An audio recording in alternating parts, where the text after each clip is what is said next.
There's not a day that goes by that Andy Lipman isn't training. And a lot of people say they live to run. For Andy, running means even more.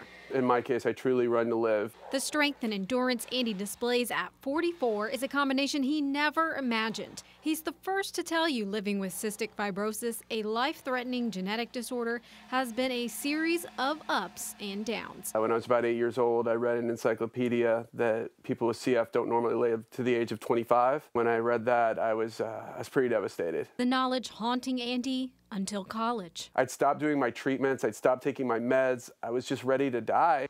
But life wasn't done with Andy, and he wasn't done with life. And I realized I'm still alive. I'm around 20 years old. What if I tried? Turning to weights, running, and effort fueled further after learning he had the chance his sister never had. My parents didn't tell me how she passed away until finally in my mid-20s I asked them. The only photo of Wendy, born with CF, his focus through breathing treatments, cardio, running, a daily routine Andy believes has saved his life. I know I wouldn't be here today. I would never have met my wife, and we would never have our 2 children. And Andy would never have become an example to others. Every July 4th, showing what's possible as he crosses the finish line of the AJC Peachtree Road Race, another milestone for the man who knows the treasure of every breath. Now, I don't do it for the time, I do it for the experience. I have cystic fibrosis, but in no way does it have me.